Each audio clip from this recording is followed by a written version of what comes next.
All right, let's do this. Back for another week of Underdog Daily here on the Badge Bros channel. Lay the land for you guys this week. Going to be all MLB today. We are trying to fill up that seventh inning stretch. We got a Moonshot Monday, still worth 30K. So tons of baseball to draft today. But don't worry, football bros, we got you sorted. Tomorrow, probably 2 p.m. Eastern, same start time there. We'll kind of do a double dip. We'll do baseball plus football then. Then Pete's back for Off and On the Clock on Wednesday. We got Hayden Winks joining us on Thursday. And then Friday will probably be something behind the paywall there. I'm going to be leaving. It's Canada Day, long weekend there. And then it kind of overlaps with the 4th. So next week, it might get a little weird. But for this week, you can count on us Monday through Friday. But unfortunately, no Nez today. So it's a classic Roto Run solo run. So we'll just hop right in it. But I got some things to share. I got some things to get off my chest, starting with new Underdog Pick'em here. Doing a special tonight for Game 7. If you're not a puck guy, just do me the favor of watching this game tonight. This is if Luka had dragged his team back from down 3-0, the best player on earth, bringing his team all the way back to go to a Game 7. Game 7 on the road. It's going to be electric. It's Connor McDavid. It's going to be all sorts of fun. But Underdogs put together a little pick'em here. All we have to do is put together an all NHL pick'em entry. And for every period in which the Oilers score a goal tonight, you will unlock specials for the following days. So, I mean, it's just EV layered on top of EV here. So I think the easiest place to start before we even jump in there is just get ourselves to this pick'em lobby and just hit that NHL tab. And we just go, sorry, Bobrovsky, you're off the case. You're off the case, buddy. You're getting shelled tonight. Connor McGoat is going to remind everybody why he is Connor McGoat right there. And yeah, and then something from the chat I'm willing to pair it with. But I think we got to go by way of, a little more contrarian than just lumping in like Leon with this or Hyman with this. And maybe we go with the Nuge. What do you think? Former 101 good Canadian kid, the Nuge there. I'm going to put this one together. Connor gets 2 points. The Bobrovsky is off the case. He gets lit up. And the Nuge is in here with a bingo.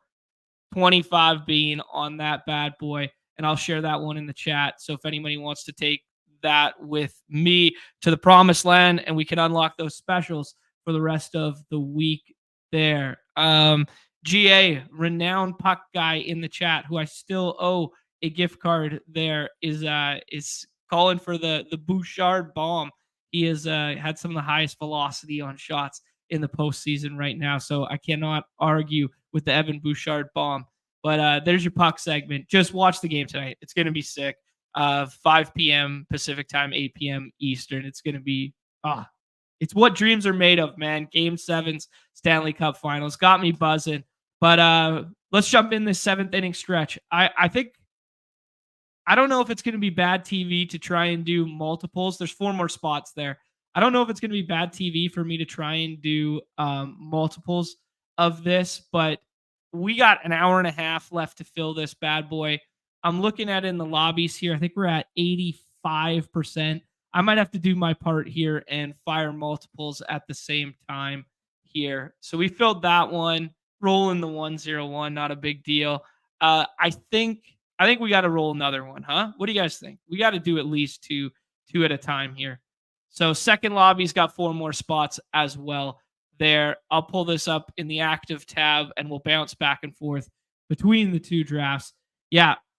Chipsy, I know I gotta get in touch with Pete here. I owe GA and Chipsy some gift cards on there, and I was trying to figure out how to do the gift cards on the site, and my boomer ass couldn't figure it out. So it's just easier to do gift cards and let you guys pick your own merch. Speaking of which, got a new one in the mail today. We got ourselves the Scroll the F Down. Very fitting for today, the last day of the 7th inning stretch. We're gonna have to find some scrolls here. Another shout outs I want to give out is we had some big time community winners over the weekend there. Apologies if I missed anyone. I put a little list together here. I wasn't in all the contests. I'm going to take Shohei Ohtani. He's the hottest player on planet Earth at the top end of that lineup right now, hitting leadoff. He's hitting over 500 since hitting leadoff. Now, a little bit of noise in that, the fact that they were playing at Coors Field and such, but Ohtani is just Ohtani, right? Yeah, everybody's talking about June Schwarber, and he hasn't even been like a top 10 player in the month of June right now. There are some guys, Otani, Royce Lewis, Anthony Santander, Jamer Candelario. Man, there have been some guys having some monster Junes, and all the social media in baseball is look at June Schwarber. Nah. Okay, I am seeing Roofing Man in here. So it reminded me that I got to throw some shout outs. Roofing Man had himself a great second place finish the other night, and he was runner up to another community member in Chad, which is lit up. Love to see that. Sam Olson was up on that same leaderboard that night and then had a monster night. I didn't see the leaderboard, admittedly, but I just saw the Discord popping off because I wasn't able to play the After Dark. But Sam Olson, the king of the short slates, irregardless of sport, here had a monster night in the After Dark stuff last night there. G for Gumby and Magikarp taking down slates in the WNBA there, showing you that the NBA and WNBA knowledge, the skill set is transferable. Yeah, tons of great stuff there. So big shouts to the community. Yeah, just had to get that one out there. I get that one off my chest. I see in all the GMs appreciate everyone showing out. Jay Witt's rolling the 1-on-1 in the second draft there. Yeah, man, fun day for sports here. All right. Chad, can you grab one of those mugs? Respect, man. Respect it, bro. They're actually pretty nice. I'm not gonna lie. Pretty fun. Okay, we are 4 picks away in this one. I think it might be a better viewing experience if I do it not from the drafts tab and I open them 2 separately. But this is where we're going to run into problems where I get missed here and there. But I will try my best. I'll try my best not to have the draft board open so I know how many picks we are away. All right, here we go. Kyle Tucker coming back soon. Fernando Tatis Jr., I think, is back tonight. Let's do Tatis here. And I got a thesis. He was eligible in quotations. They said that he was most likely going to be able to play yesterday. I think he's back tonight. I think he plays. I think they just gave him that extra rest day. They're in a good spot tonight against Patrick Corbin. Not that it matters for this tournament. We'll talk about that after. But man, that San Diego Park was renowned for having like no pop to it, right? It was a pitcher's park through and through. And all of a sudden, guys are lifting balls out of that yard.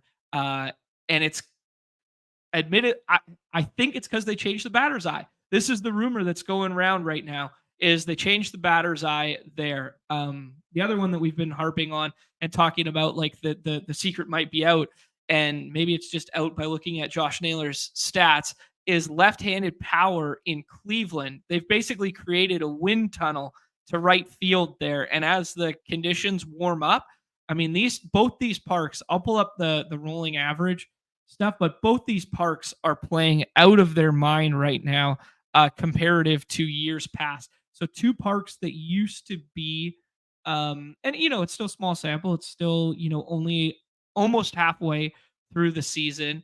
But I will pull up the Baseball Savant Park Factor stuff. I was talking about it with Nez the other day, and I've been just loading up on some of those Cleveland game environments. But yeah, let me see here. I will show you guys. No rolling average. We'll do both sides of the plate just to see what's up, and then we'll sort by home run factor. And you take out, the Mexico City stuff, and you got Petco right there for home runs. And then where are the Brewers at? The Brewers are right behind them.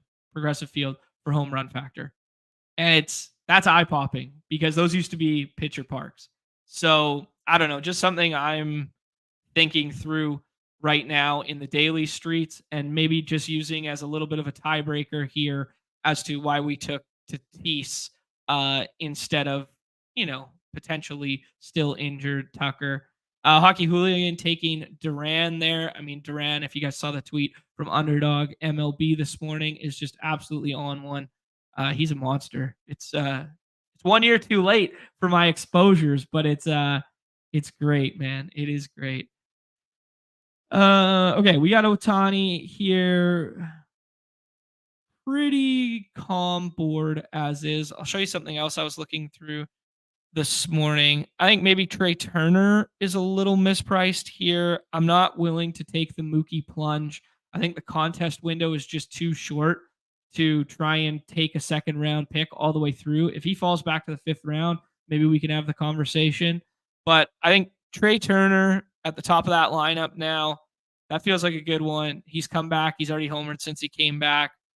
Feels like a nice pick there. Don't want to get hung out to dry at outfield. So maybe we put up Christian Yelich here instead of Devers, even though I like Devers more in a vacuum. Nah, let's tempt fate. Let's tempt fate. I talked myself out of it. Let's do Devers. I prefer Devers, and we're just gonna do Devers and figure it out. We're gonna figure it out. This room, looking similar, except for Carroll hasn't gone yet in this one. We started Tatis here. Ellie's still going nice and high there. Feels like an Alonso. Why did I say Alonso? I wanted to get Alonso on one of these teams, but this is not an Alonso. I meant Ozuna. Let's take Ozuna and see what happens. Atlanta, just as a reminder, it's a good segue to my reminder here. I got to make sure I don't have the draft board up on either of them. Okay, so this one we're 14 picks away. I'll keep the draft board up here. The Dinger playoff stuff, I was going back through it and looking at it. Yeah, Atlanta's the only team with 39 games in the playoffs, comparative to some of the other teams have only like 36 and stuff like this. I will bring this up for you guys here, and I will share it in the chat. Just like micro edges to think through, especially when this is only like 4-week contest and a sprint here. But Atlanta with those 39 games kind of stands out comparative to like, Cleveland, the White Sox, Oakland, even the Dodgers only have 36. Like those extra 3 games can matter in a big way, like 12 extra ABs, 14 extra ABs for guys. Now, like that can be mitigated by like some of the scheduling stuff, which I wanted to, enlighten people to here. There are 2 series at Coors. There is a 4-game series for Miami at Coors. And then Miami also gets the Nats, which is a pretty good place to hit, and Philly, which is a pretty good place to hit when those warm conditions at the end. I was really digging that Miami schedule when I did a look back there. And then Baltimore, you can get some tough pitching with the Dodgers here for 3 games, but it's kind of mitigated by the fact that you get the White Sox for another 3. They don't play as many games, but they get a 3-game series at Coors, plus a 3-game series versus the Dodgers, plus that U.S. Cellular, formerly known as U.S. Cellular Field for the White Sox there feels like a good one. So you can find your way to some cheeky stacks there. All right, we got 8 picks away here in this bad boy, and we are 13 on the other one.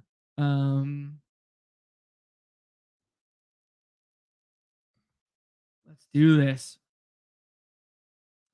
Billy with a really sharp point here. Are you prioritizing some guys throwing today so you can assume 1-2 start weeks? It's a pretty sharp thought.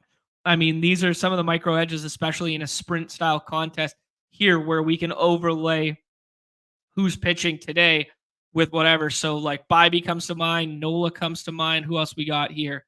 Taj Bradley, maybe a little boost. Brian Wu, a little boost. Tanner Hawk. Chris Bassett's going to get shelled today, but that's a different combo. Garrett Crochet, I mean, though it's the Dodgers, still the best strikeout rate on the slate by a long way. Cole Reagans, very astute point from from Billy there to just be like, yeah, man, that's one little micro edge where you could get a little jump out ahead of the competition here by earning 2 starts in the very first week of a contest. All right. Jump freeze in here. Luke Big Shots. Got to give a shout out to Luke Big Shots. I think he took down a slate over the weekend as well there, or at least was up near the top. Jay Witt's Roofing Man. Holy smokes, man. Bretta James is in here. Dude, a little who's who of the baseball streets. All right. It's kind of nice that our picks are on somewhat opposite end of the boards here, so we probably shouldn't overlap a ton. Icehead is in both of these. So is Cowboy 5 Rings in both of these. Um, yeah. Montoya as well. All right, we're back up on the clock on this one. Wheeler sets up okay, I guess.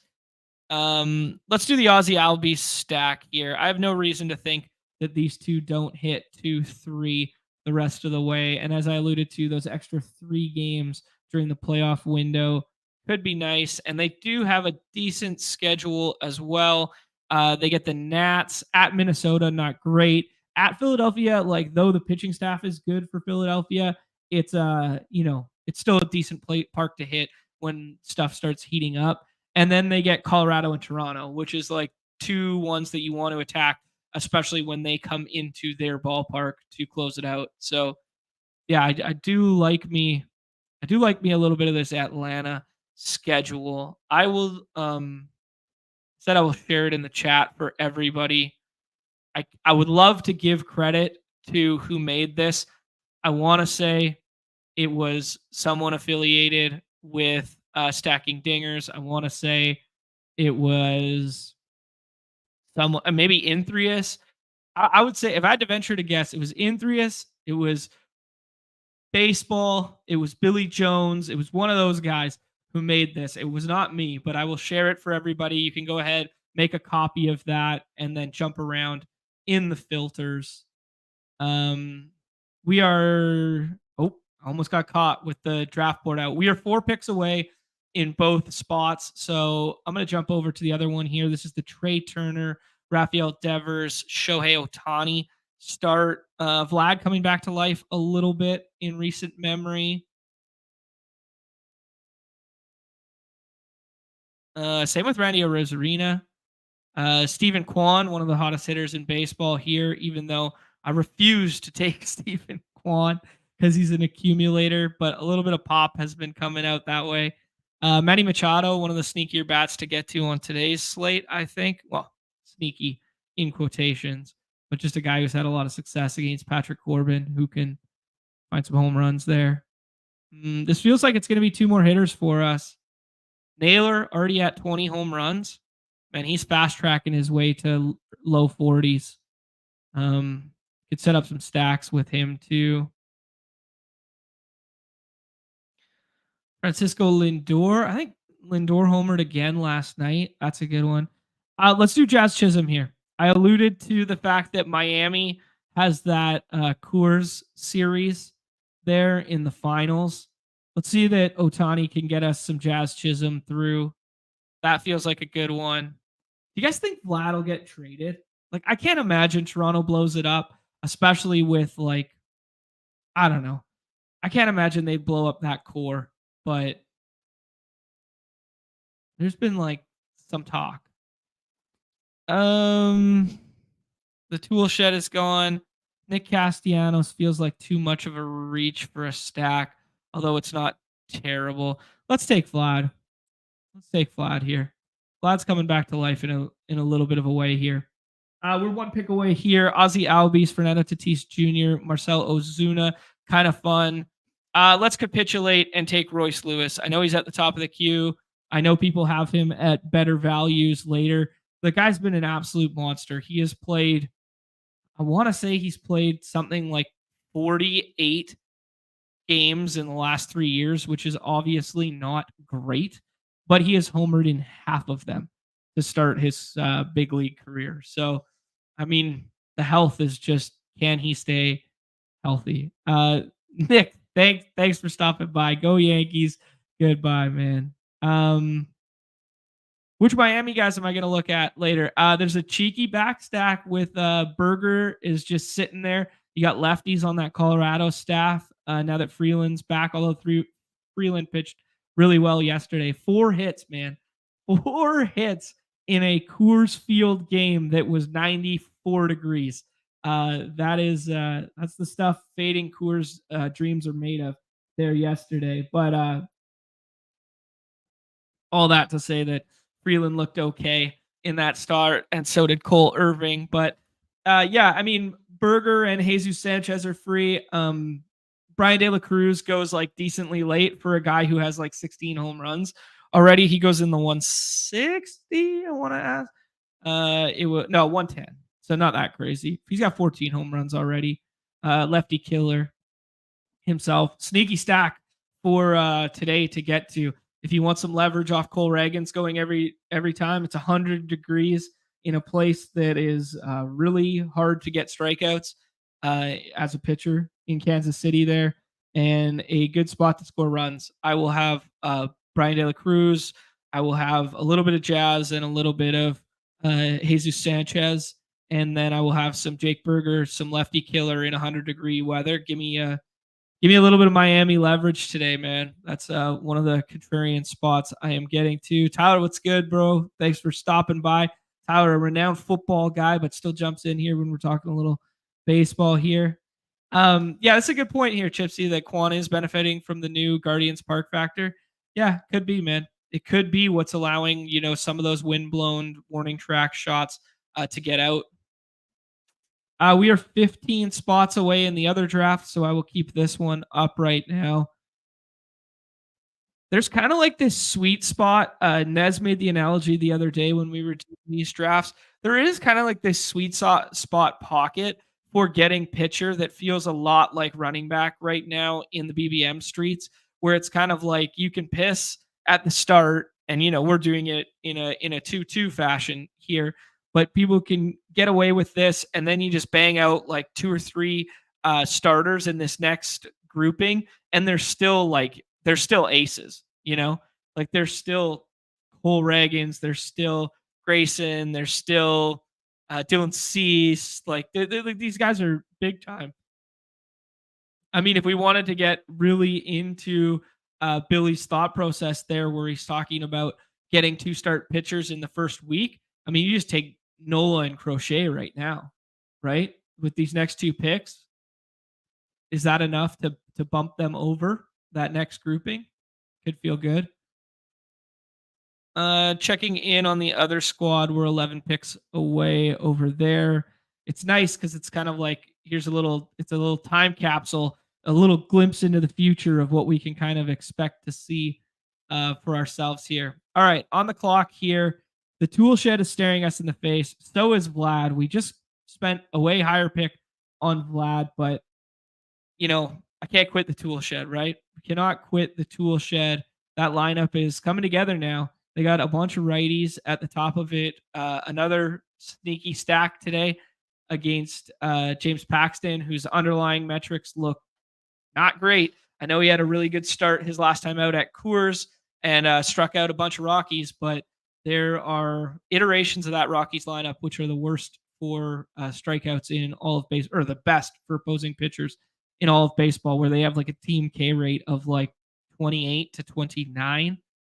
One sneaky ADP that hasn't come up yet, just thinking of Rockies, is Nolan Jones. Nolan Jones, he's back now, and the market hasn't like fully caught up in these streets. I don't know. Depends what you think of Nolan Jones, I guess, but he's going to get 2 series at Coors, right? So, yeah.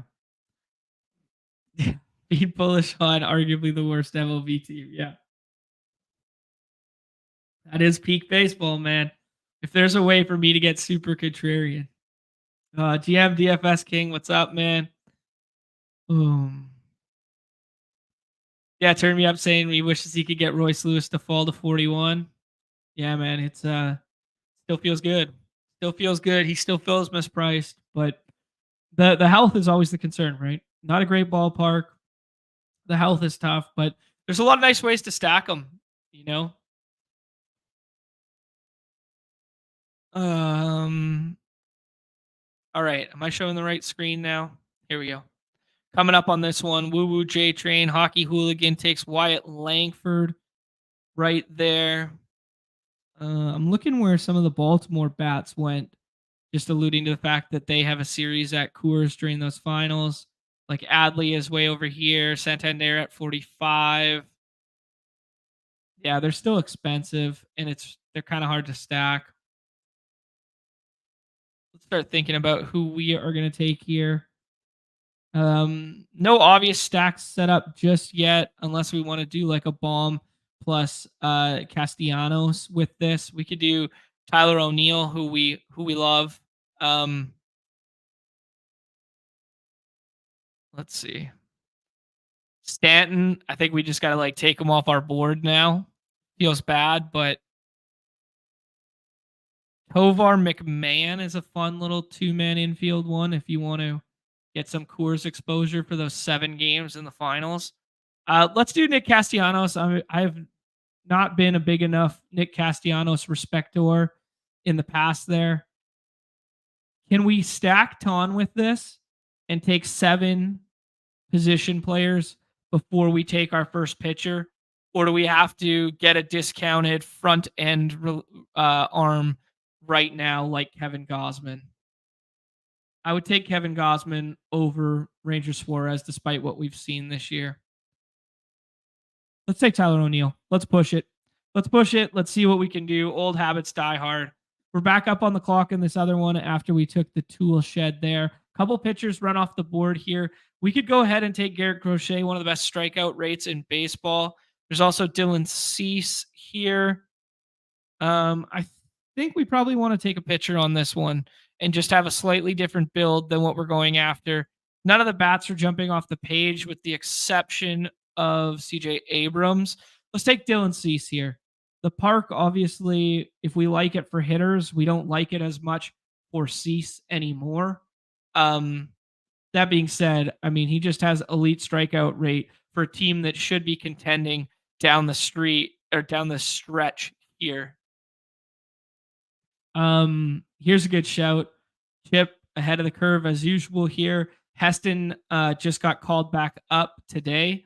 So there's something to that if you want access to a free Baltimore bat that might be up there. I was thinking through some of those other ones. I mean, like Jackson Holiday's on the IL, Jason Dominguez is on the IL, Junior Candelario's on the IL. It's tough, man. There could have been some really nice sneaky back end players that we could get to round out stacks and or have high upside. Yeah, that's kind of unfortunate. Jay Wood saying he's taking too much Buxton. Same issue. I mean, dude, I cannot fault you for doing that. He's been coming alive. Corey's saying the Wallner bring back. I mean, Wallner's been smoking hot in the minor leagues right now. You know, AAA. So get him back up. I guess the problem with the Twins, and they've tipped their hand over and over to us in the daily streets, is they are just so platoon heavy. They are like the old Rays right now, where it's like even if you nail like the top end of those guys, they hit for them every single day. Like they hit for yeah, it's crazy. I don't know. Yeah, I don't know, Brad. That's a good point. Like Heston might just be a bench guy like the first time he got called up there, right? It's a good shout. Might not be. No, Corey, it's not joking, man. Wallner could come up and matter. But yeah, that's kind of how I feel too, Chip. Where it's like every young player that we liked and we thought we were ahead of the curve on them. You know, the wheels kind of falling off here. All right. We are 13 picks away on the other one. A lot of purple coming back our way, hopefully, here, which is good because that's the 7 fielder start. That is, here, I'll bring it up for 1 second. That's the 3 infield, 4 outfield, Trey Turner, Rafael Devers, Vlad, Otani, Jazz, Castellanos, and Tyler O'Neill. Fun start, man. I like that start in a big way. I think we're going to try and tack on some cheeky Miami stuff to this. Maybe another Toronto bat just to ease our pain for taking Vlad there. That's a decent little start. The other one, we only got one pitcher. It's a 1-2-3 thus far. Dylan Cease, Ozzy Albies, Royce Lewis, Fernando Tatis, Marcelo Zuna, and the Tool Shed, aka Luis Robert Jr. LBJ. We were talking about hitters that are hot in June and not getting enough credit. Man, JD Martinez has revolutionized and revived that Mets team by hitting in the middle of that order. He is first on the team in everything since returning in May there.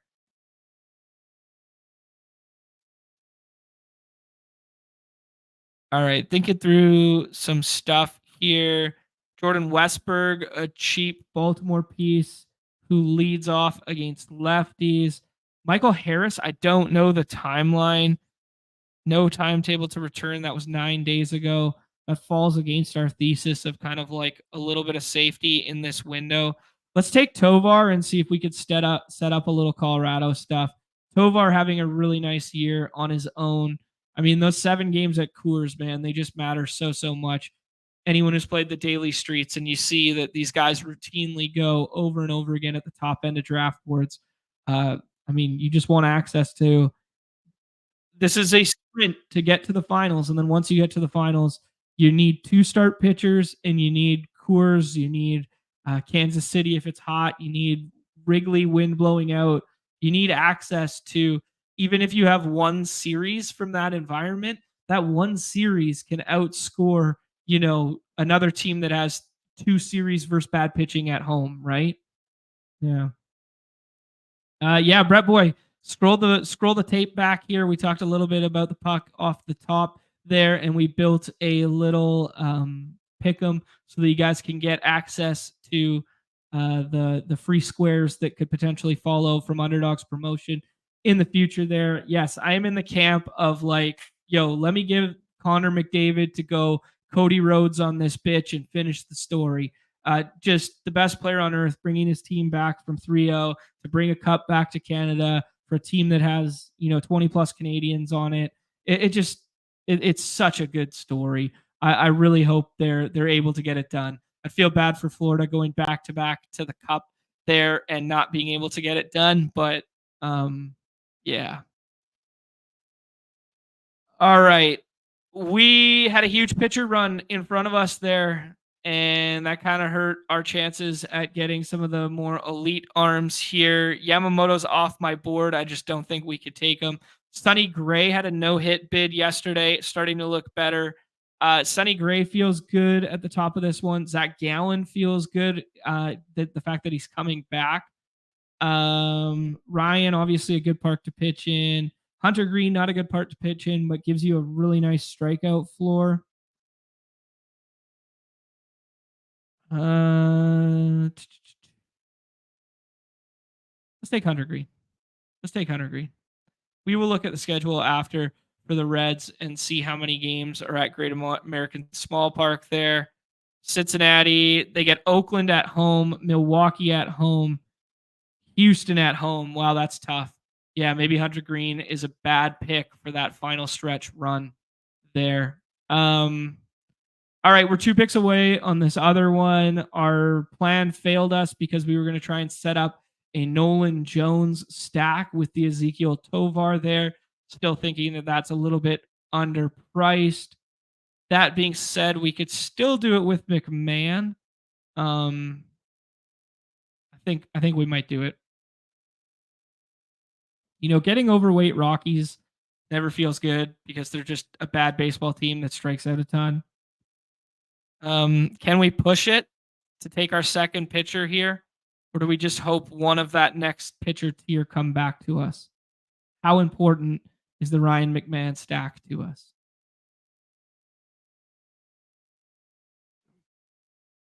Am I showing the right screen right now?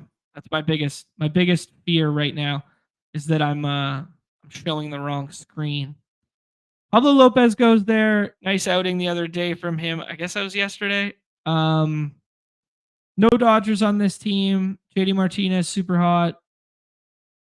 Oakland, we just alluded to Oakland getting that Great American Small Park treatment for a 4-game series. That could be a fun one. But let's take 7 games at Coors in the finals here. Tovar and McMahon, they've been the two best Rockies hitters all year, and they've been the healthiest of the bunch. And they're going to hit 2-3 almost every single day together. Even versus lefties, they've shown even versus lefties, they're willing to leave McMahon in there. His glove matters too. So, all right, we are doing some funky punt pitcher on both these teams right now. Kind of scary. Corey, shh, don't tell everybody, man. Don't tell everybody our plan, man. Don't tell our plan. He's giving it away, man. Um, no asking if this is a big tournament for scroll the F down. Absolutely, man. Absolutely. Just little contrarian pieces of leverage. This is literally a week long daily slate. Now, do you need some of those, monster stacks and some of those chalk stacks to be worked into your builds? Yes, for sure. But if we just go ahead and here, I'll bring up all of this. Let's just scroll down to like the 225-ish range or 230-ish range. Like in terms of a projection standpoint, what's the difference? Maybe these are bad examples because Torque has been awful and he's hurt. Kerry Bonds is hurt. But like if you just look at like projection standpoint, like what's the difference in Jesus Sanchez versus like Matt Vierling versus let's go all the way up to like 170 Davis Schneider? Like in a 2-week sprint, I mean Vierling's going to be leading off for the majority. He's a lefty killer. Davis Sanchez, lefty killer, but has moved down in the lineup recently. Like, what is the big difference in these projections? Like, they have it as like 200 points. Like, no, that's not going to be that. That's for the entirety of the contest in a 2-week sprint window. Like, what's the difference? So, why not get the bat that nobody else is getting to that is paired with something? And obviously, when doing so, you want to be logical about it. You want guys that match up in terms of like where they're hitting in the order. You want guys who have big power upside. The ability to hit home runs is what swings slates, right? So we see it all the time. And I just realized I'm sharing the wrong screen. I did it again. There you go. Sorry, guys. But yeah, it's kind of like here. Let's use Toronto as an example because we'll probably be looking to pair like a cheeky backstack with Vlad. And anyone who drafts Vlad is probably going to push up like Varsho, Springer, Schneider, something like this and get that. Well, what's the difference in taking like Spencer Horowitz, who's been leading off for that team? They're grasping for production. Is it a way wider band of outcome with a guy like that? Absolutely. But do we want to embrace that variance in the sake of getting contrarian late in a finals? Yeah, for sure. If we think they're in good spots on good teams, right? So, I mean, scrolling for the sake of scrolling is not great. Scrolling for the sake of like logically stacking in a contrarian pattern for a spot that we like. So, like, take Baltimore, for instance, how we alluded to, they have like that at Colorado series. Well, let's go ahead and look at Baltimore here. They got that Colorado series. All these guys go in like the 120s. Well, what if we just mix in Ryan O'Hearn at 135? He's going to hit fourth some of those days, right? Maybe he only plays 2 of the Coors games, but still.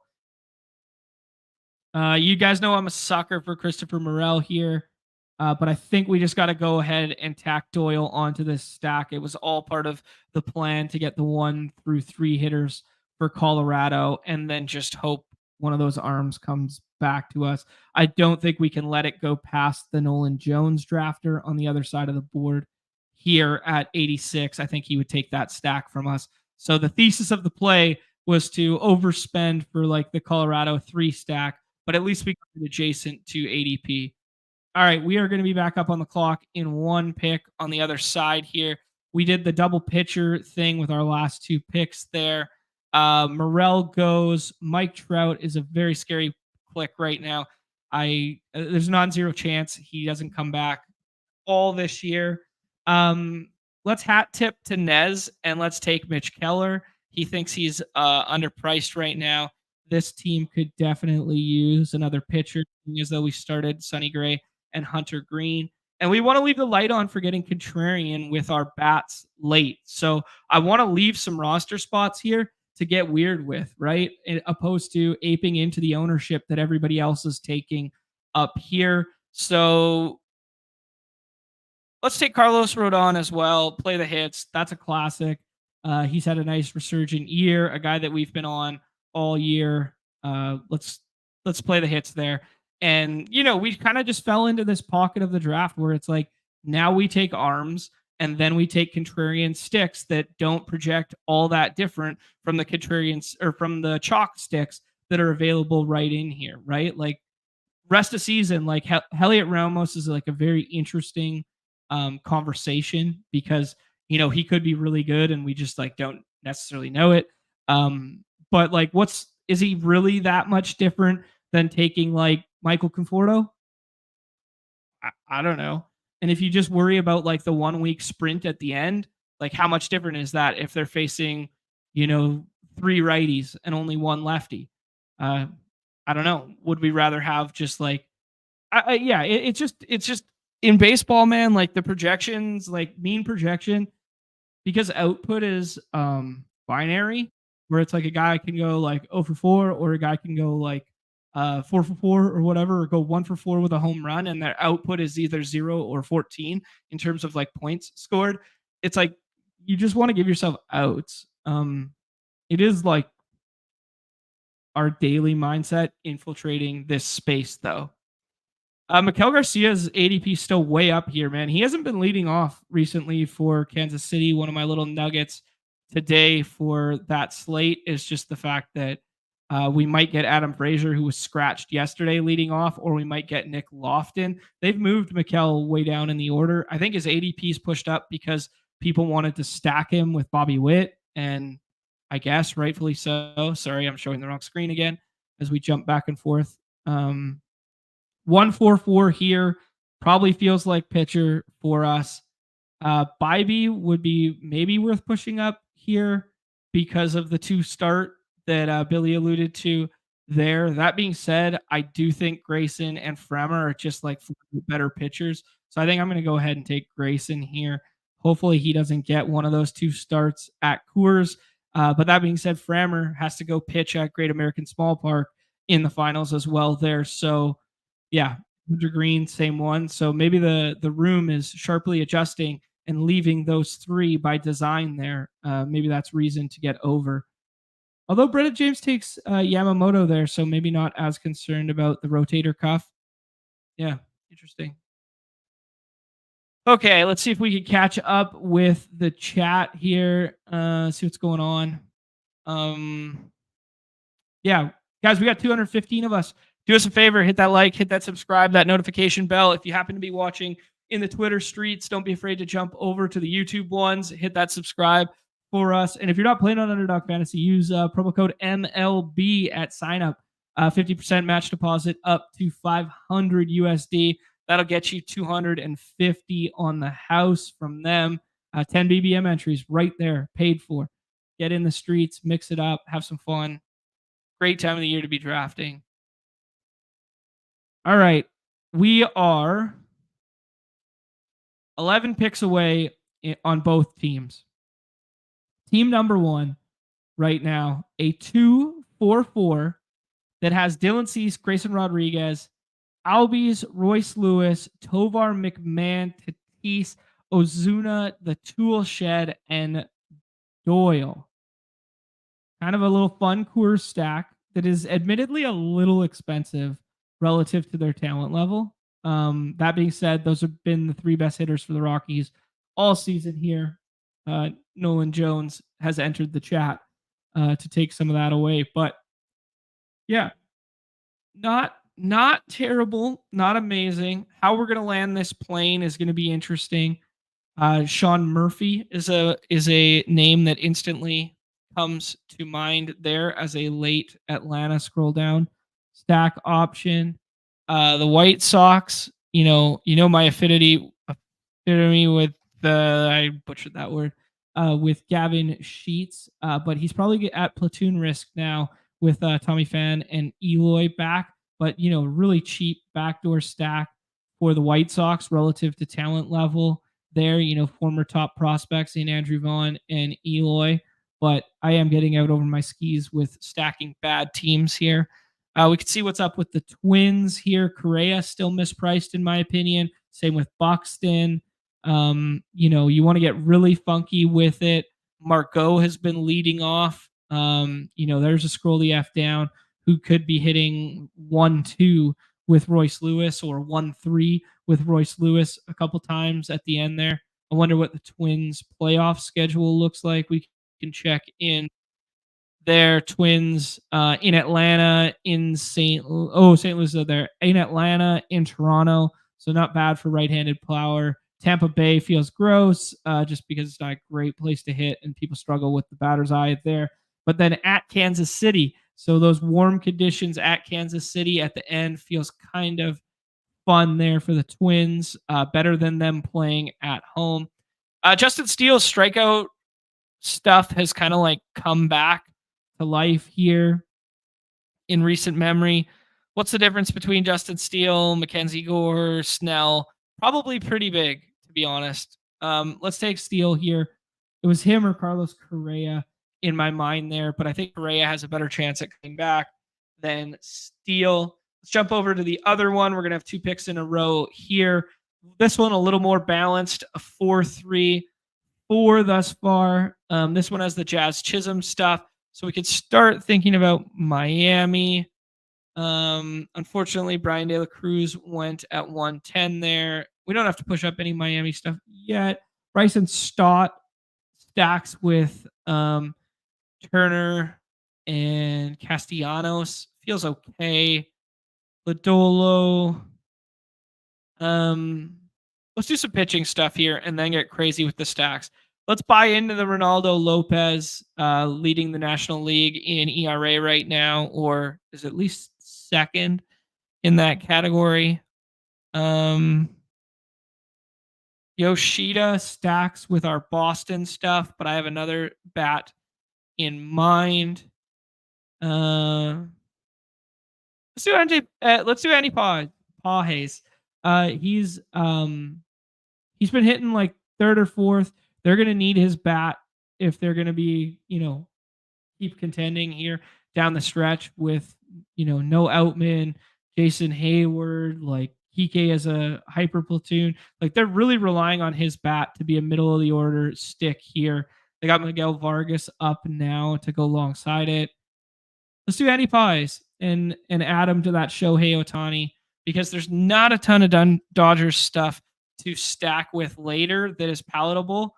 Ohtani obviously fine as a one-off, but that was kind of like our last option there. We talked about how JD Davis would have been a nice trade target for them, and the Yankees beat them to it.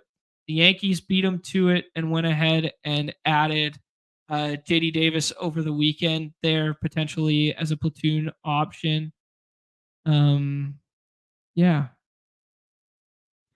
Steele's the best ball, bro. Shout out to Team Flannel over there with Neil Orfield. He's buddies with fantasy guru Drew there, friend of the shows. Both of them friends of the show, and he's jumped on the stream a couple times drafting football with him. That's great. Hesse Kerstad hitting 5th today. Love it. Love that. Super Dave jumping by just to say good luck to everyone. Good luck to yourself as well, man. All right, we're 2 picks away here. I got a guy mentally queued up.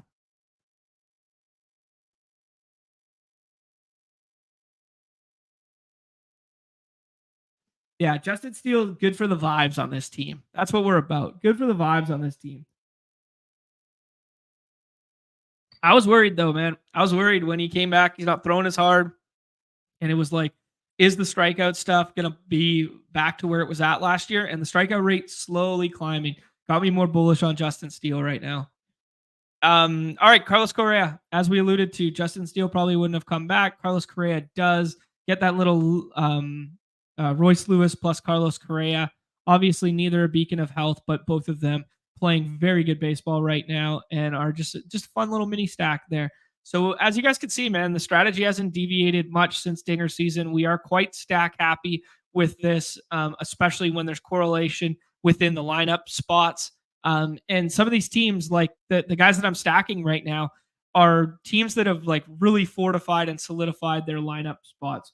There goes one of my scroll the F downs at Adam Duvall there at 140. Nice pick by Icehead there. I think he is underpriced right now.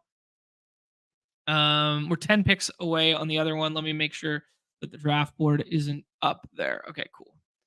You got to keep going back. So we're 14 and 10. What's up to BJ Miller here jumping in? We're having a good one.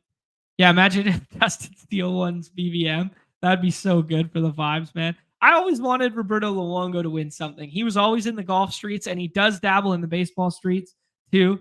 That's one thing about tonight's bittersweet about the puck game tonight is I've always been a Roberto Luongo guy, and he would earn a ring tonight if Florida wins. So if the story goes either way, I can spin zone it in my mind that I'm just kind of like fine with it, right? Turned me up, alluding to the fact that when the contest opened, he got a lot of Andy Pajes in the 20th. I mean, that feels great, man. You want to talk about CLV? That's like 40, 50 picks worth of CLV, and he's hitting in the middle of the order like every single day now. Yeah, Chipsy's saying we need more pro athletes drafting best ball. Absolutely, dude. I would love to. You imagine who should we put in this box right below here right now? Like, who'd be a sick get to have on here? Like, who's a personality, guys? We get Bryce Harper on here, drafted some football. Bryce Harper drafted some football, making Hawk Tua jokes. I mean, that'd be great stuff.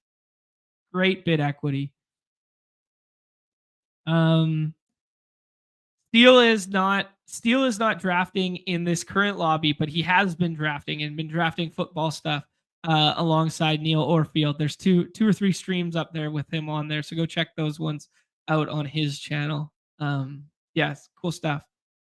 Rocket Sauce saying don't draft Mookie unless it's round 8 or later. Wouldn't draft Stanton or Trout until way late. Fully agree, man. Fully agree. Let me switch to this screen here. This is the more balanced of the two teams with 5 pitchers already on it. We are 3 picks away for this one. This is the Turner, Devers, Vlad, the one that we just took Pajes on. Yoshida would fit this build really nicely there. But we got to start doing some scrolling here, man. We got to start doing some Willer Abreu would fit this one nicely. That was one of the names in mind. Tristan Cassis, a guy that I'm not afraid to take some shots on because I think he'll be back soon. I'm curious what this little nugget on Bryce Young is. Or Bryce Miller rather. It's just the fact that he was just tagged for some runs. Yeah, tough start last time out. I played a good amount of him. I guess that was Saturday. I'd be curious to look back at the schedule here. Seattle has San Francisco, Tampa Bay at home. Then they have at Angels, at Oakland, and at St. Louis. That seems like a very favorable pitching schedule, especially with 7 games at home. Let's take Bryce Miller here. That is one of the best pitchers park in baseball there. And then I think we can almost shut it down on our pitching staff there. Feels like Yoshida and or Willer Abreu. Let's scroll the F down and let's do the Abreu one instead. We'll do Willer with that. He has been hitting higher in the order than Yoshida. We're back up on the clock on the other one. Shit. This is gonna be a quick turnaround for us. Let me think through this. Kim stacks with Tatis. Josh Lowe just kind of mispriced. Bobby Miller. Let's do Josh. Let's do some Tampa stuff.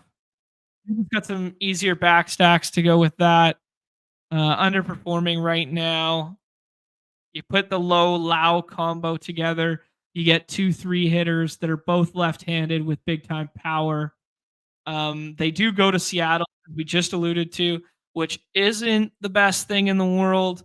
But what else do we have for Tampa Bay? At Dodgers, at Seattle. San Diego at home, Minnesota at home, at Baltimore. So at Baltimore for those last 3 games, left-handed power plays way nice. Their left-handed power plays pretty good in Minnesota, despite having the double stacked wall. San Diego has been a better hitter's park, especially for left-handed power, which is surprising because San Diego's lineup is predominantly right-handed, and all their good hitters are right-handed. So to see the park factor boosting for left-handed power is very encouraging, especially for the Crone zone there. Yeah, this Seattle series sucks, and that's about it in terms of their playoff schedule. So maybe Tampa left-handed sticks feels like a good addition there. Um, all right, here we go. Here we go. Yeah, here's a good shout. Wilson Contreras. Yeah, keep those secrets under our shirt right now. That's a really nice one there. Like honestly, if both of them are healthy and playing, what's the difference in Wilson and Willem? I mean, they're both going to hit third. They're both going to be on their respective teams. And Willem Contreras goes in the 4th round, obviously having a better year than his brother, but his brother not far off. They're both lefty killers. They're both catchers, so they both only play like 5 to maybe 6 days a week. Willem goes at 47, and Wilson goes at 233. Sharp one there. Sharp one in the chat, as usual. Very sharp. We got to start thinking about pitcher here. I think we might end up with Bryce Miller on both teams here.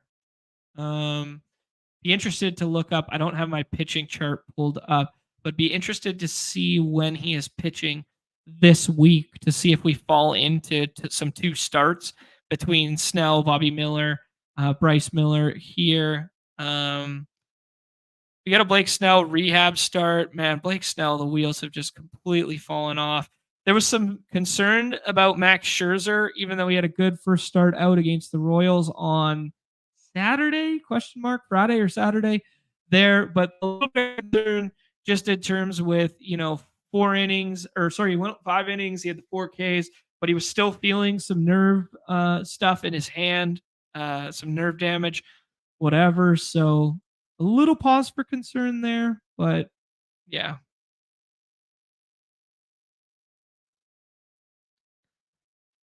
All right. Rafael's price is probably too high. People got excited about that little hot stretch. Let's do Bryce Miller again. Let's do it. Good strikeout stuff, about a strikeout per inning guy. He's got better swing and miss stuff than he's shown too. And we just get that ballpark for 7 games at the start of the last playoff round there. Be interesting to go back into like round 2 and round 3 for Seattle. Let's see here. While we're on it, reminder that the link for this is in the chat there. I can drop it again for those just joining. Seattle at Boston in it says round 2, but that's round 1 of the playoffs. At Boston, not great. Philadelphia at home, 2 off days in there, but you get Detroit and you get the Mets at home. Those feel like good ones. I mean, like, it's really hard to expect it's really hard to expect anyone to come into Seattle and score more than 5-6 runs anymore. Even in the summer when the roof's going to be open and stuff, the ball is just not flying in that park. It is a terrible place to hit. My love for lefty killers shows that I was a lefty killer myself. He's not wrong. He's not wrong. I was a big lefty guy. Yeah, Brett Boy, a lot to like about Jackson Morrell, man. A lot to like from what we're seeing. I mean, he hits lefties well. For a 20-year-old, what is he, turning 21? He's playing every day this year. As a left-handed guy who can stay in there against lefties, it's been very impressive. Very impressive. This team, am I on the right one? I am on the right one. This team is begging for us to scroll here. Do some funky stuff. We could do like a mini St. Louis stack that's right in front of our face with like the Gorman Donovan, get some left-handed ones there. I think it's begging for Tristan Cassis. Guy falls in rooms a good amount though. So we could probably wait on the Cassis. It's not the end of the world if this team doesn't end up with him, but he probably still is mispriced. Noel V. Marte feels like a fun little buy the dip one there. Brandon Marsh still not back yet. Let's do Noel V. Let's do Noel V. He's going to be back right for the start of this. Says he's struggling in his rehab assignment. Who has two thumbs and doesn't give a fuck about the fact that Noel V. Marte is struggling in his rehab assignment? This guy. Zach Eflin. We're probably done at pitcher on this one. Maybe it's just Cassis time. Maybe we just take Cassis on this team here, and it just opens up the door for some more scrolling late. Let's take Cassis and complete that little Boston stack there. I think we're going to want to add some Miami bat, and we are going to add a Toronto bat to this, and maybe a Reds bat. So we'll just make a mental checklist for that. We got 3 picks left. But I think shutting it down at 6 pitchers, despite not taking one until the 8th round, feels pretty good when you got Sonny Gray, Hunter Green, Mitch Keller, Carlos Rodon, Ronaldo Lopez, and Bryce Miller. You could add a 7th to it, but we'll cross that bridge when we get there. We are 1 pick away on the other team here. This one more 4-5-5, kind of like that balanced start there. We're going to just start scrolling, man. We're just going to start getting our guys out here. We alluded to the fact that we wanted Eloy as part of this stack. We're going to scroll down to 224. We're just going to take Eloy right now. Why not? We are going to mix and match. I'm going to start queuing up some guys just so, and then jump back to the other screen. But like, I think this one feels like the Low Lau combo hitting at the top of the order there, going to be playing in Baltimore. That one feels like a good one. We can add a twin to this one. The Twins, maybe Byron Buxton fits this team. Yeah, this probably is going to be a 7-pitcher build just because of the capital allotted to it. We could do the scroll the F down at the pitcher and start thinking about some names that we like there. Christopher Sanchez had a really nice start the other day. That's a fun name. Kikuchi gives you some high strikeout upside. Eric Fetty has just been solid thus far. Matt Waldron going today gives you the 2-start upside for the first week. Plus that knuckleball is dancing. I've been waiting for the wheels to fall off, and it just seems more and more each day that he is closer and closer to R.A. Dickey than anybody wants to give him credit.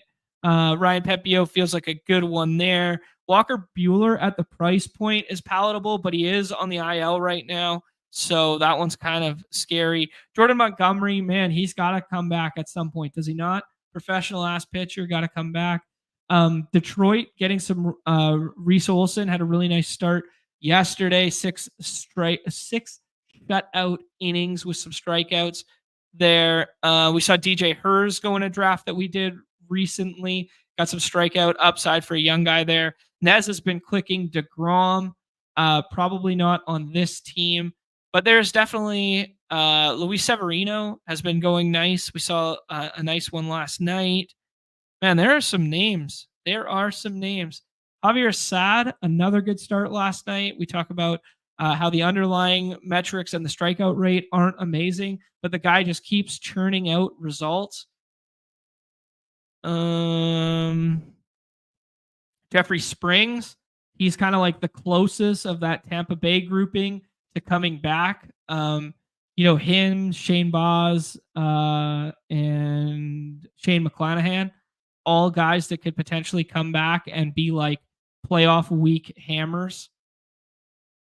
Ryan Weathers was having a nice start to the year. Unfortunately hurt now. What's up with Christian Javier? 60-day now? Fuck. Yeah, that one's not even sneaky. I was like, if he was on the 15 and maybe he was coming back, not terrible. JP Sears without even an ADP. No respect for JP Sears out here. All right. Jumping over to the other team real quick. We are 10 picks away on that one. Okay, we'll jump back here. We're going to be doing some scrolling in this bad boy. Buxton does feel like a really nice click here for us, given the fact that we started out with the Minnesota stuff, the Correa plus Royce Lewis. They've moved Buxton down. He's been hitting like 6 or 7 in recent memory, which is a little bit unfortunate for his value, just in terms of accumulating. But no reason to think if he keeps going well like this that he can move back up in the order. Just a high upside swing, but yeah, I think we're done at outfield. That is plenty of outfielders there.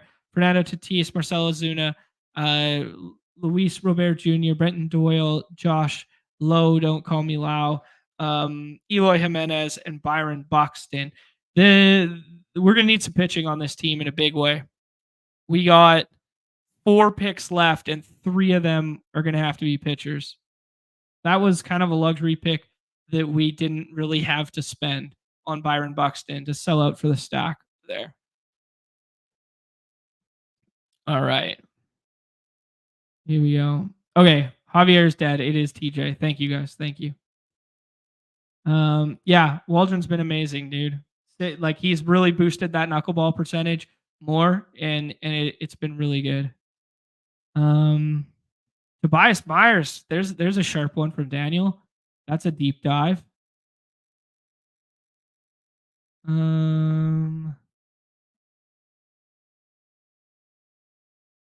Yeah. All right. Okay, I think we're gonna be okay. I think we're gonna land these planes all right. I'm looking at some of the other teams in the lobbies here, seeing what's up. All right, let's see what Woo Woo's doing beside us here. A little bit of an Atlanta stack, a little bit of Met stack. Spent some higher capital than we did on SP1 there. Nice staff put together with Crochet, Gosman, Grayson, and Ryan. Buy a little bit of a dip on Christopher Morel, despite being infield, not outfield eligible in the midseason contest. Jesse Winker's been hitting 3rd every day. Jesse Winker, a good trade deadline potential target for somebody. He started to run this year. He's contract year. Hockey Hooligan takes Heston there to mix in with some Baltimore. So the boys are doing some scrolling. He's got a Westberg plus Heston.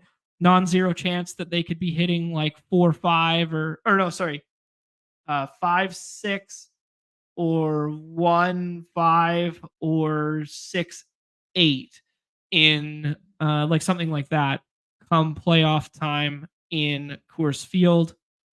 Good way to get contrarian. All right, we did. This is the Jazz team. I think we got to start thinking about Miami here. This is going to be a Jake Berger play into the Coors angle. Add Berger here. We could maybe get some Jesus Sanchez on this team, but we might be fine without it. And then we said we'd do something Toronto related. Let's see what we got in terms of Blue Jays stack options. Justin Turner hitting second some percentage of the time. Spencer Horwitz up now, having a good start and hitting at the top of the order. Let's scroll the F down. Let's go. Let's bravely go where no man has gone before. Spencer Horwitz, he won a daily slate for somebody the other day. Let's click some gross names here that can get hot at the end of the year. Okay, back to the other squad here. 4, 5, 7. We're probably going to take Brandon Lau as our last infielder, and then it's going to be 3 pitchers. Maybe it should be 4. Cease, Grayson. No, definitely not 4. It's going to be 2 or 3 pitchers here. Let's see. I'll let the chat vote on it if you guys got something to say. Dylan Cease, Grayson Rodriguez, Justin Steele, Bryce Miller. How many pitchers does this staff need? Does it need 6 or 7? Give me a 6 or a 7. Rocket Sauce throwing out Sanga might be worth a look. That's a good shout. He was back up on a mound throwing the other day. I saw some videos of that. If the Mets stay in contention as they currently are for the NL wild card, despite being 3 games under 500, I guess 2 after last night, right? Yeah, he's definitely worth a look. I like some of these names that I have here. I like them. Let's do Pepio. Is he better than Eflin? Probably not, actually. Let's take Eflin. Take Eflin. I think we need a little bit of floor from our pitching staff here as our fifth guy when we got a thin staff. We got quite the thin pitching staff here. Phrasing, Jonathan. Phrasing. It does feel bad to take Fernando Tatis. Maybe I jumped the shark a little bit here on the Buxton pick. Maybe I should have kept scrolling and taken Brandon Lau to get that one mini stack and then found a San Diego back stack here with, let's see, Sandy. Yeah, that would have been sharp. That's a cheeky one. Engaging in baseball activities. That's a good sign. Probably hitting the 2-hole every single day. Although they did move him out of it at one point earlier this year, and they moved him down to like that 5th, 6th range because he wasn't having a great year. That is one of those contracts that is going to age like milk right now. Or at least it has thus far. But, man, it's a really tough decision for professional teams to like sign shortstops because it's just like it's a position that ages like so starkly when your players are predicated on like speed and defense, and then he moves to second base because Kim is better at the shortstop position, and yeah, interesting. And like second base is just like in traditional circles of like how you build a baseball team, you don't want to invest in, like you just don't, unless you have like an extreme Hall of Fame outlier talent like Robinson Cano, for instance. But it's really hard to build around second base. It just middle infield just does not age great. Yeah, I mean, Corey bringing up the fact that Darvish hasn't really been bad this year. I fully agree, man. Darvish has been good. Darvish, I mean, he's had 2 IL stints, but when he came back, he had a streak of 25 straight innings of shutout baseball over the course of 3.5 starts. Like, he throws the kitchen sink at you too, man. He's got 7, 8 pitches. He keeps hitters off balance. You want to know a guy who ages well? It's this archetype of pitcher, one that's not 100% reliant on velo. I'm getting a Ronel Blanco is mispriced. Okay. I want fantasy pitchers using foreign substances out there doing whatever it takes for the K's. I respect that take. If the guy's on the Russian gas, I want him on my squad. If he's taking the needle and he's not getting caught, I want him on my team. The chat voting in here 7. I'd go 7, but could get away with 6. Cool. Daniel's saying that he's got a Galbrain pitcher strategy that he's trying to double stack 3 teams, particularly with pitchers who pitch back to back. I think it is. It's something we've talked about in the past. It is something that is very. It opens the door for more 2-start weeks, or at least not for more 2-start weeks, but for the safety net of obtaining a 2-start week. So if you want to put the condom on it, it's a little bit like that. But the problem is, if you get those 2 starts in a row to push you through in like round 2, you most likely only get 1 from each of them in round 3. Whereas other teams that don't stack pitchers on the same staff will then have like I'm happy to let the clock run out here and take Brandon Lau here as part of my stack there that I alluded to. But like the other teams that are like really shooting ceiling and could be like super outliers, they could roll like 5 2-start weeks in the final week, and you're just drawing dead against that. So yeah, it's interesting. It's definitely interesting thought process in actuality, and like in practice, I don't know if it works or not. I have no data to test that against and/or. Okay, I'm jumping over to the other one here. We are 3 picks away from our final pick in this draft. We have a 6-7-6, which is A bunch of skinny stacks. We got a 3 stack with Boston. We got a 2 stack with Philly. We have a 2 stack with Toronto. We have a 2 stack with the Dodgers, and we have a Miami 2 stack here.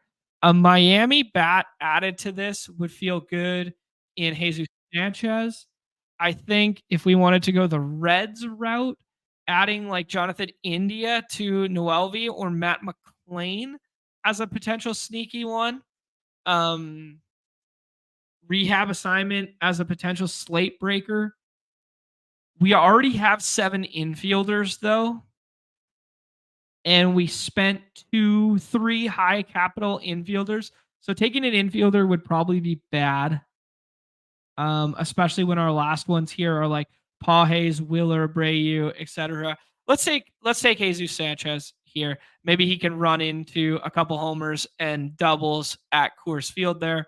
Let's jump back to this bad boy here. We are 5 picks away from our last 2 picks. I think the chat has agreed upon it's either 6 or 7 pitchers, and I think most people are saying 7 to me.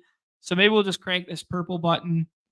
The only other player I would advocate for on this team would be Xander Bogaerts, because then we get that Tatis stack.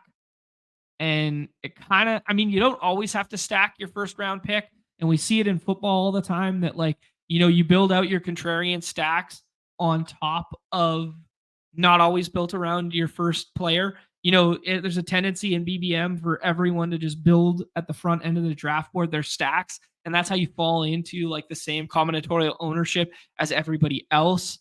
Yeah. That being said, tacking on Xander to this feels really good. Let's do it. Let's do it. Let's make this a 6 pitcher team and just get that stack in there. In baseball, it's a little different, right? Because the value of tacking on Xander to this is significantly more than if you had like tacking on Chase Claypool to Josh Allen, because you're looking for like one spike week or something like this. Whereas like if Tatis is going and Xander's getting on base, like the positive correlation of those two hitting at the top of the lineup in a premium offense in a potentially good ballpark, like just it goes the distance there. All right. You guys can vote on this last. Oh, Blanco already went a long time ago. I was just making sure there. We could vote on this last pitcher here in the chat.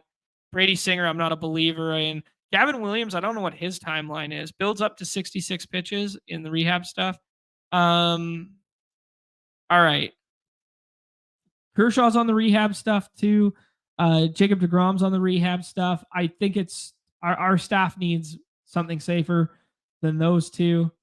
I will let everyone vote between. I think this is too thin to do Senga. I think it's probably too thin to do Jeffrey Springs as well. I think the vote is between Ryan Pepio, Jordan Montgomery, Reese Olson, Javier Assad, and someone can have a write-in vote in the chat if you guys got a better one there. Gavin will be back. Has pitched 3 minor league turns. Corey's a Jordan Montgomery slappy. Gavin is soon. Do we think the ceiling of Gavin is better than Jordan Montgomery? Probably at this point. I don't know. Turn me up saying he's at 43% Gavin in the dinger. He would like him to come on down now. I love that. Brad saying he's twice the field on Gavin. Rocket Sauce with a write-in vote for Michael Wacha. Ryan Pepio goes there. Singer goes. What's Wacha's ADP like? Michael Wacha. We've been down this road before with him. Professional pitcher. We could throw him in the conversation. Leader in the clubhouse right now for me. Leader in the clubhouse is Jordan Montgomery.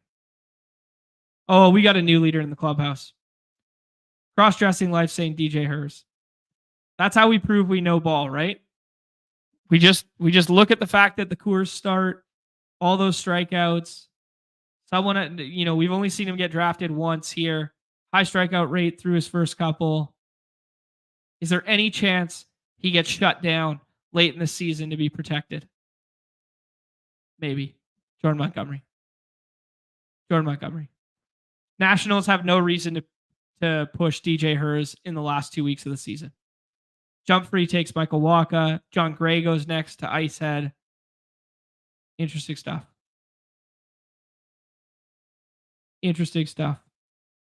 Did we land this plane? A 6-7-7.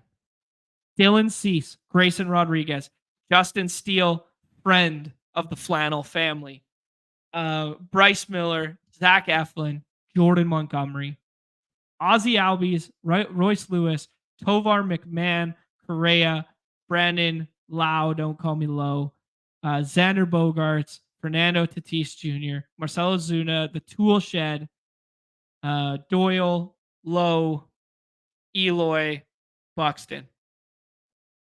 Fuck, those are some fun names. But the pitching staff is definitely thin. Especially if we think San Diego is a good place to hit now. Because that makes the value of Dylan Cease a little bit suppressed. But if Justin Steele's strikeout rate is back where it is, Bryce Miller starts at home a couple times in the finals, Zach Eflin's in a good ballpark to pitch, Jordan Montgomery is like 50-50, but he's a little stable for that back end. Like we know the innings are going to be there, right? They paid him too much. They cared about him too much to shut him down. You know what I mean? Like if this team's in contention, it's going to be because Jordan Montgomery got going again. Maybe DJ Hers has more upside. Maybe Reese Olson has more upside. But yeah.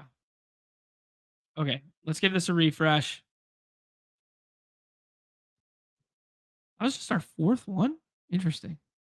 We've done all our 7th inning stretches on stream thus far. Okay, let's go to the other one here. We rolled the 1-0-1 here with Shohei Ohtani. This is a 6-7-7 where we allotted a little bit more capital in the middle rounds to pitcher Sonny Gray, Hunter Green, Mitch Keller, Carlos Rodon, Ronaldo Lopez, Bryce Miller. Is that staff that much better than the other one? I don't think so. Okay. Turner, Devers, Vlad, Marte, Cassis, Berger, Harwitz. That is contrarian as fuck. That is big time contrarian. But if you're going to scroll the F down with your last 4 picks being, 200 ADP guys, the way to do it is on the backs of Turner, Devers, Vlad, and you spend early capital on the infield position, and then you scroll the F down for potential ceiling late. Ohtani, Jazz Chisholm has the Coors games, the Miami stuff. Nick Castellanos, perennially disrespected, and stacks. Tyler O'Neill, stack. Pahey, whose price has come up in a big way, so we don't love the fact that we're kind of chasing him up the boards, but we get some nice correlation with Ohtani and probably hits 5th or 6th, even when bats come back that are healthy. Wilmer Abreu stacks there, and then Jesus Sanchez as another scroll the F down for the Miami 3-man at Coors. This team, I think, is considerably worse on paper than the other team we drafted. That being said, in a 1-week sprint, what if Spencer Harwitz is the guy you need? What if Tristan Cassis pulling a couple out of there is what you need, man. Tobias Myers, Cole Sane would have been a good one. Cole Irvin as another addition there. Atlanta Braves saying he likes the late Nationals guys. That's a fair point. Let's go back to the schedule just for 1 second and think about some of those Nats ones there. Nationals pitching in the final week there. If you get them past those at Atlanta games, they get the Yankees at home, not great. Then they get an off day. Cubs at home, then an off day. At Miami for 2 is good, and at 4 for Pittsburgh is good. So 2 off days in the final week, which is kind of like par for the course. Um, but you got to deal with the Yankees and Cubs. But at least when you're facing the Cubs, some of those arms are left-handed. Gore's left-handed. Uh, Hers is left-handed? Question mark? Yeah, right. Hers is left-handed because we talked about the delivery and whatever. Cole Irvin's right-handed, but interesting. Yeah, you'd rather be left-handed going against the Cubs because when the Cubs kill you, it's like Hap's better from the left side. Belly's better left hand. Oh, is left-handed. Michael Bush leads that team in WAR somehow, and is left-handed. Talkman's left-handed. Yeah, they got a couple of lefty killers in like Wisdom, Morel, and Suzuki, but yeah, I think you'd rather be left-handed going up against the Cubs. You'd definitely rather be left-handed going against Miami. So those are good spots. And yeah, okay, I could get on board with Nationals pitching. I like it. Yeah. Yeah, what am I gonna do with the 20K? I don't know, man. I don't know. Maybe buy some Bash Bros shirts for the community. That could be fun. Brad said we got 1 hour left to draft the dinger there. So 88%. Let's keep on filling. Let's keep on filling there. I would jump in a couple more, but I got some real life stuff to do here. Let's talk about the daily slate briefly, and then maybe do one daily draft. And we talked about it kind of throughout there, but yeah, okay. Boston, we got wins going out to right, and it is Boston, so it's going to be a nice place for the bats there. Boston has been one of my favorite stacks to get to thus far. And then you got the 100-degree game with wins out to left and Kansas City Royals there versus Miami and Rowdy Munoz.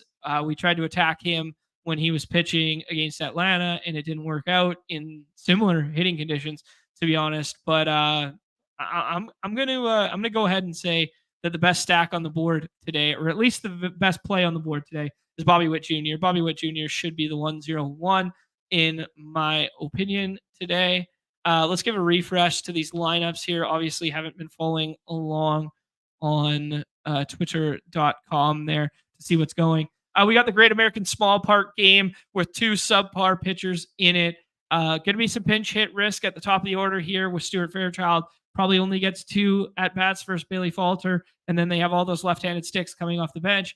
Spencer Steer, one of my favorite clicks of the day. Ellie, worse from the right-hand side of the plate, but maybe he gets 2 more at bats in the ball game against right-handed pitching. His ADP is a little high for my liking, but Candelario, Tyler Stevenson, and Spencer Steer are all underpriced right now, in my opinion. Pirates underpriced outside of the fact that Brian Reynolds goes pretty high. Brian Reynolds is ADP like 20 something, and he has a 20 straight game hitting streak there. This feels like a very good place to just attack bats for Reds and Pirates. Feels good. As I alluded to earlier, I really like the Red Sox today. Red Sox are probably my favorite stack as a team stack on the board. So I've been doing some Red Sox stuff and doing it with some Royals stuff, or doing it with some Pirates stuff there. Cardinals kind of coming alive in recent memory. Braves are kind of overpriced, in my opinion, relative to the rest of the slate. All the Braves are going like pretty early, and it's hard to pair like Ozuna and Olsen together. For instance, like Lance Lynn, not a total gas can, just like professional ass pitcher. He's definitely a guy who gives up some power, but it's not like I'm jumping up and down to get over the field to the Braves today. Give me like some one-off Braves, or give me some back-end skinny stack Braves. But like in terms of overall stacks, I think they're probably the most overpriced, them and the Dodgers. Dodgers bats, I'm not full fading today because Garrett, like obviously they have some power in that lineup, and Will Smith is considerably better. Will Smith and Teoscar Hernandez and Andy Pajes are considerably better against left-handed pitching, but Garrett Crochet is like firmly entrenched in the Cy Young conversation right now. And there's just better, more humid hitting conditions for cheaper bats elsewhere. On Redacted, like, Dodgers are going to be a good play today. On our site, when like Dodgers get drafted every single draft, like I'm not chasing that. Like I'm not chasing that when it's like a bad chalk spot. So, Atlanta and Dodgers feel like fades to me today. And that's scary. That is scary because of all the talent in those lineups, but it's just something that I'm personally doing here. I will have some Marlins today just because of the conditions and the ability to score runs in that ballpark. And they do have some right handed power at the top of that lineup between Brian De La Cruz, Josh Bell, although Josh Bell's better from the left hand side, and Jake Berger, lefty killer. So I will get to this in a little bit of a way for some leverage against Cole Ragans and just kind of ignore the team total there. But it's definitely thin. Yeah. Some of the other spots on the board, Milwaukee kind of going underdrafted right now. Michael Lorenzen, professional pitcher who had a no a couple years ago, made an all-star game, whatever. He's not the same as he kind of was in that era. He was kind of a little bit Ronaldo Lopez-y that one isolated year in terms of the fact that like he outpitched his peripherals and now he's kind of like come back to earth. He does give up power, man, and he gives up power to both sides of the plate. So I will be attacking some Milwaukee bats, primarily left-handed ones, but I will do some skinny stacks with like Yelich, Willem Contreras, and Willie Adames, something like that. Oakland is going to look better on paper. Griffin Canning, we've talked about him being a gas can. He's coming around a little bit in recent memory, man. He's been a little bit better in recent memory comparative to the past there, but I will still get to some of the power from the Athletics in there. I will do my classic Brent Rooker and Shea Langelier stack. They got Tyler Nevin back now. So that lineup is progressively getting a little bit better. Tyler Soderstrom has run into a couple home runs. Good, young, talented left-handed bat there. But I will get contrarian in this game of A's versus Angels with both sides of it for bat's sake.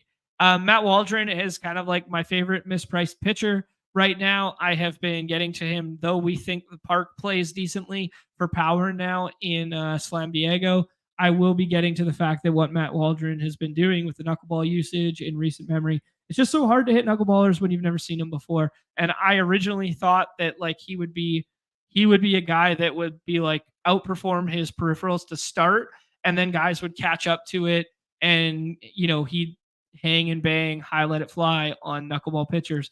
And it just hasn't been the case. Has not been the case. He has been very, very effective. And I think there's a lot to, guys seeing a guy for the very first time and seeing that knuckleball for the first time. It's quite hard. So, you can get to some of the left-handed sticks from the Nat side. CJ Abrams ADP will always be like justifiable just because of the leadoff power speed combo. But I think Matt Waldron will be the side of the game in which I'm getting to there. And then obviously you can get to right-handed Padres. Fernando Tatis Jr. has a Q tag beside his name, but they said he maybe could have played yesterday. So that's interesting. He's still being drafted in like the second round and stuff like that. But this lineup is much, much nicer to get to if it stacks with Fernando Tatis Jr. If you don't get Fernando Tatis Jr. in this lineup, I probably won't be stacking Padres today, even though Patrick Corbin is not great. It just doesn't feel amazing to get to. Our Cubs and Giants is basically going to be a full fade outside of Justin Steele for me, despite Spencer Howard being lit up at times. The park is just so bad for hitting, and it's so cold that it's just like get to some other spots on the slate where it's like you can find home run, and home runs are what win slates out here. So yeah, give me some Boston today. Give me a whole lot of Royals. I'm seeing some love in the chat for the Cards. I'm a Schwollenbach truther, man. I'm a little bit there. John Carlson alluding to the fact that this is Coors hangover effect in ADPs with the Nats guys. Couldn't agree more with you. Turn me up said he wants to get to the card stacks. I mean, like I like Schwollenbach. I think he's pretty good. I've watched him a couple times now, straight up from Double-A. I could see myself getting to like some mix and match in there, but you don't gain a ton of leverage when nobody's drafting Schwollenbach. So like there's just other sticks that I like to get to. But as a contrarian stack, I can't blame you for getting there. Brewers love to run. That's a good shout from the Brewers stack stuff, is they do really love to run there. There we go. Yeah, Reds feel great. Reds feel great, John. Reds feel like Reds, Royals, Pirates, Red Sox, kind of all my favorites. I will have some White Sox mixed in just because I do not think James Paxton is as good as he has shown in recent memory. I think he's closer to what everybody was reading into and seeing prior to his start at Coors. I am jumping in one right now. It's already full. Sorry. Shohei Ohtani is the 101 right now. You can't really fault anybody for wanting Shohei Ohtani, but I will be taking Bobby Witt Jr. over this whole top tier. Like the matchup, like the weather, like whatever. Can Ohtani run into 2 home runs versus Garrett Crochet? Absolutely. Do I think he's a better bet than Bobby Witt Jr. today? No chance. That is my thought process. I'm going to go ahead and check Easy's site right now to see if he did projections for today. Just be curious to see where my bro science and my stuff has lined up versus where his stuff had lined up. And he did not do projections today. So we'll have to look at some other resources in a bit here. All right. Yeah, Corey. Yeah, Paxton can't keep getting away with it. I don't know. Paxton last time out, I watched a little bit of that start because it was Coors Field. Man, he looked a little bit like vintage Paxton there with that back foot slider. Paxton was one of the first guys to really buy into top of the zone fastball there. Okay, so Bobby Witt Jr. goes first. Shohei Ohtani goes next. I think we go ahead and set up some of this Boston stuff that I said I liked.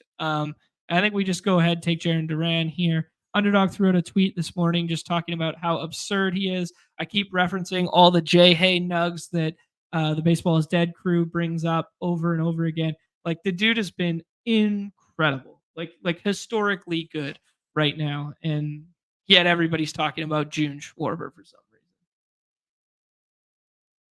reason. All right. Let's see. Boston lineup is already out. Let's just go ahead and look there. No Connor Wong today. He'd been hitting third a lot. David Hamilton, noteworthy, a guy with a little bit of speed there, but he's up in the 2 hole, and he's a 35.5 ADP right now. Left-handed bat going against Chris Bassett today. I will have a little bit of that one in there, especially with the winds blowing out that way. That's a good one there. Cubs, I don't know what's up with Cubs ADPs. Hard pass. Like just hard pass. I think the obvious thing to do would be like take a pitcher here and then take Devers on the way back. That being said, I want to make us scroll and make us squirm a little bit. Let's do Devers here. Let these other guys take some pitchers and then see if we can find contrarian pitcher alongside contrarian hitting as well. We'd be scrolling here. ADP 8 at 3, ADP 21 at 10. Let's get weird with it, man.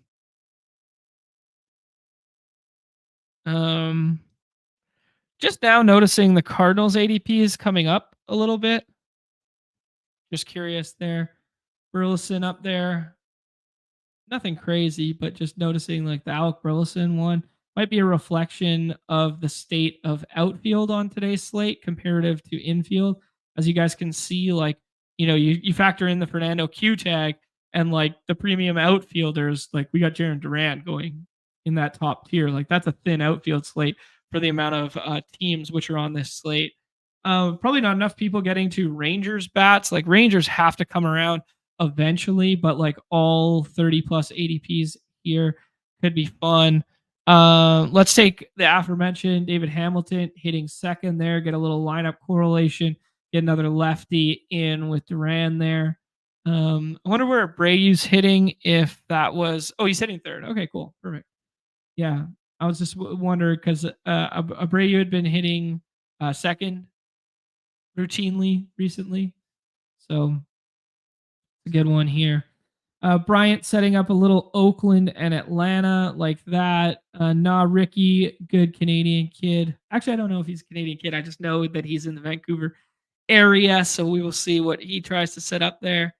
85 with a little hodgepodge start here. Same with Trackus, little hodgepodge starts. We don't know where they're going with that one. And Tony C the same there. I don't know if you guys saw, there was a really nice lineup that took down the contest the other night. Maybe I can bring it up here at the end. But it was all three.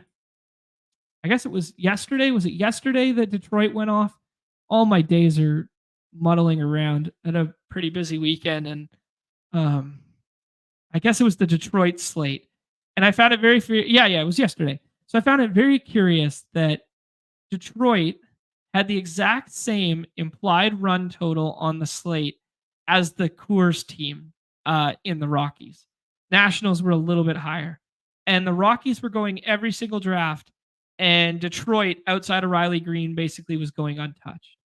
Found it very interesting. And lo and behold, there's 4 hits in one game until the 9th inning. Then the Nationals end up scoring 2 runs, Lane Thomas double, blah, blah, blah. Let's take Luis. We alluded to not buying into what is going on with the Paxton stuff. Let's play the hits here and take our boy Luis Robert Jr. But I just found it interesting, man. Like, these are like the micro edges that go on each day, where it's like when you got Coors or Great American Ballpark like on the slate, like, let's see if we can find one today. The Pirates have a 4.6 implied run total according to what I'm looking at on Roto Grinders. Now that's going to fluctuate based on certain projection models wherever you go, blah, blah, blah. They're facing Carson Spears. It feels like a good spot. They got a lot of left-handed power at the top of that lineup, or at least switch hitters that are going to potentially hit left-handed at the top, or that will hit left-handed at the top of that order. They go drafted at like a decent frequency, right? The Angels have a 4.7 implied run total, higher than that of the Pirates. The Pirates ADPs 13, 29, 33, 35, right? A little more premium talent buying into that. What are the Angels? I guess I should make a pick first here. Let's take Spencer Steer as a one-off. I didn't scroll totally far for this, but he feels like a home run pick to click for me today. Him and Luis Robert feel like two good home run bets for me today. So let's tack them on to our Boston stack. And it looks somewhat contrarian, not crazy, not as scrolly as I originally intended. But to finish the point, the Angels have a higher implied run total at the source in which I'm looking right now. None of them get drafted. They don't get drafted as one-offs. They barely get drafted as stacks. 34, 35, 35, 35. Whereas you're aping into ownership by routinely going to the one in the better ballpark, which is, true.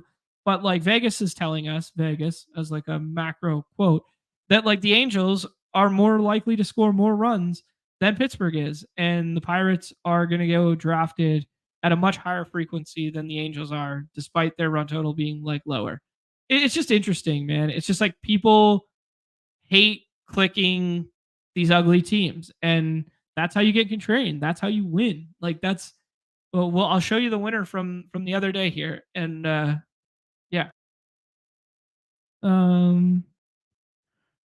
this is fair. This is entirely fair. Turn me up saying you get no dopamine clicking on those names.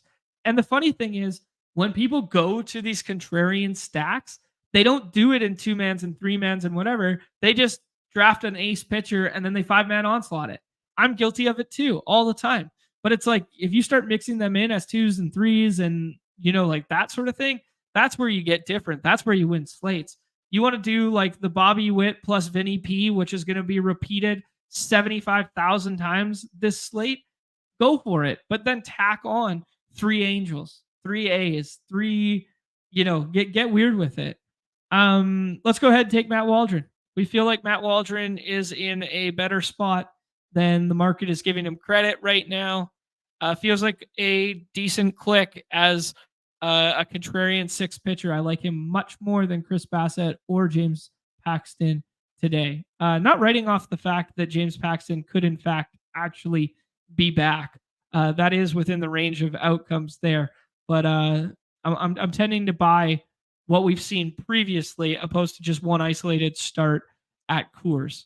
Okay, For the audio listeners, that's a 1-2-3 team with a 3 stack and 2 one-offs. Matt Waldron, Rafael Devers, David Hamilton, Jaron Duran, Luis Robert Toolshed Jr., and Spencer Steer playing the hits with 2 of our flat-out favorite hitters going against left-handers. Like it a lot. All right, let's go. Where was it? Results, baseball, daytime diamond. Here's the team. Here you go. Sonny Gray is the pitcher. Vlad Guerrero Jr., who had an ADP north of 20 whatever. Spencer Harwitz, who nobody was taking and was leading off that day. Colt Keith, who was hitting second. Mark Canna and Perez, Wenzel Perez. So he fades the Riley Green, which is interesting. I think this team would actually be more intelligently built with Riley Green as one of them, because you are getting contrarian enough to avoid the dupage. But this is obviously a very intelligent structure of team. But it's like 2 contrarian stacks paired together, and the Detroit one had like, this is the equivalent of stacking Tovar, McMahon, and Doyle. Like that's literally the equivalent, except for in terms of like projected implied run total. But nobody's doing this, and everyone's doing the latter. Right? So I just thought very, very sharp, well done. And then when that team breaks the slate with the 11 runs or whatever, like what comes second? 5-man onslaught plus Sonny Gray. You know, what comes? Samuelson, shout out Samuelson. This team is duped 4 times. Paul Skeens, SP1, 5-man onslaught. You know, like I did it too, but I did it with Logan Webb as the contrarian pitcher. I pick Sonny Gray and I win, you know, like actually I don't end up winning, but I come second, right? If I pick Sonny Gray instead of Logan Webb, because I was like, my mindset is, hey, everyone and their dog who's going to 5-man stack this is going to do it with Paul Skeens, right? So how do I beat those 5-man stacks? Well, I do it with Logan Webb, right? And then what's the thought process from Army Boy here? Oh, everyone's going to do it with Paul Skeens. I'll do it with Sonny Gray. That's the difference between, you know, second place and fifth place. And what's the difference between first place and 10th place? It's like, let me think outside the box one layer further, and let's find another contrarian stack, which I prefer to some of those ones, and pair that in a 2-3 together. So, I mean, you guys don't need me to mansplain winning teams to you on the show, but it is part of like just thinking through all of this, right? Hey, whoa. Don't you make fun of these Logan Webb picks, man. I love Logan Webb. He's a professional ass pitcher.